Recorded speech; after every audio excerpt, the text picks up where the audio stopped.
दोस्तों, nimble notes में आपका स्वागत है। आज हम इतिहास एनसीईआरटी क्लास 8 की फर्स्ट चैप्टर कैसे, कब और कहां के इम्पोर्टेंट टॉपिक को अच्छे से समझेंगे। तो चलिए इस चैप्टर के बारे में कुछ महत्वपूर्ण बातें जानते हैं।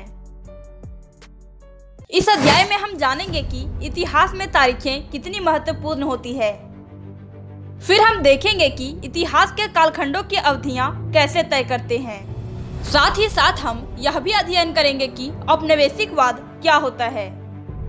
अध्याय के अंत में हम प्रशासन अभिलेख कैसे तैयार करता है तथा सर्वेक्षण का बढ़ता महत्व जैसे महत्वपूर्ण बिंदुओं के बारे में भी विस्तार से चर्चा करेंगे। इस चैप्टर का पहला टॉपिक है तारीखें कितनी महत्वपूर्ण होती है। तो चलिए हम लोग इसके बारे में जानते हैं। इतिहास के बारे में जानने के लिए तारीखों का महत्व बहुत है। वे अतीत की घटनाओं को समझने, उनका विश्लेषण करने और उनसे सीखने के लिए हमें एक महत्वपूर्ण ढांचा प्रदान करते हैं। तारीखों से हमें यह समझने में मदद मिलती है कि एक घटना दूसरी घटना से कैसे संबंधित थी और समय के साथ चीजें कैसे बदली। इतिहास में हुए किसी विशेष युद्ध की तारीख जानने से हमें उस समय के राजनीतिक और सामाजिक माहौल को समझने में मदद मिलती है। इतिहास में घटित हुई विभिन्न घटनाओं की तुलना करने में भी तारीखें हमारी बहुत सहायता करती है। जैसे हम दो अलग अलग क्रांतियों की तुलना करके उनकी सफलता या असफलता के कारणों का विश्लेषण कर सकते हैं। तारीखें हमें विभिन्न घटनाओं को याद रखने में भी हमारी मदद करती है। अतीत को समझने और उससे सीखने के लिए तारीखें हमारे लिए एक साधन के रूप में कार्य करती है। हमारा अगला टॉपिक है हम अवधियां कैसे तय करते हैं। तो चलिए हम लोग इसके बारे में जानते हैं। 1817 में स्कॉटलैंड के अर्थशास्त्री और राजनीतिक दार्शनिक जेम्स मिल ने 3 विशाल खंडों में ए हिस्ट्री ऑफ ब्रिटिश इंडिया नामक एक किताब लिखी। इस किताब में उन्होंने भारत के इतिहास को हिंदू, मुस्लिम और ब्रिटिश इन 3 काल खंडों में बांटा था। इतिहास को हम अलग अलग काल खंडों में बांटने की कोशिश करते हैं। हम एक दौर की खासियतों और उनके केंद्रीय तत्वों को पकड़ने की कोशिश करते हैं। इसलिए ऐसे शब्द महत्वपूर्ण हो जाते हैं जिनके सहारे हम समय को बांटते हैं। इतिहासकार भारतीय इतिहास को आमतौर पर प्राचीन, मध्यकालीन तथा आधुनिक काल में बांटा है। इतिहास को इन खंडों में बांटने की यह समझ पश्चिम से आई है। हमारा अगला टॉपिक है औपनिवेशिक क्या होता है।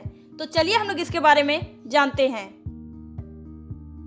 अंग्रेजों ने हमारे देश को जीता और स्थानीय नवाबों और राजाओं को दबाकर अपना शासन स्थापित किया। उन्होंने अर्थव्यवस्था व समाज पर नियंत्रण स्थापित किया। अपने खर्चों को निपटाने के लिए राजस्व वसूल किया।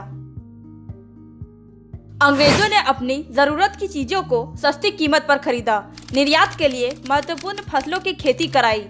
ब्रिटिश शासन के कारण यहाँ की मूल्य मान्यताओं, पसंद नापसंद, रीति रिवाज व तौर तरीकों में भी बदलाव आए। जब एक देश पर दूसरे देश के दबदबे से इस तरह के राजनीतिक, आर्थिक, सामाजिक और सांस्कृतिक बदलाव आते हैं तो इस प्रक्रिया को औपनिवेशिक कहा जाता है। हमारा अगला टॉपिक है प्रशासन अभिलेख तैयार करता है। तो चलिए हम लोग इसके बारे में जानते हैं।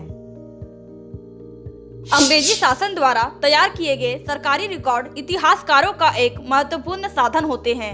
अंग्रेजों की मान्यता थी कि चीजों को लिखना बहुत महत्वपूर्ण होता है।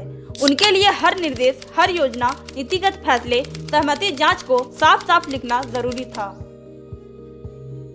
ऐसा करने के बाद चीजों का अच्छी तरह अध्ययन किया जा सकता था और उन पर वाद विवाद किया जा सकता था। इस समझदारी के चलते ज्ञापन, टिप्पणी और प्रतिवेदन पर आधारित शासन की संस्कृति पैदा हुई।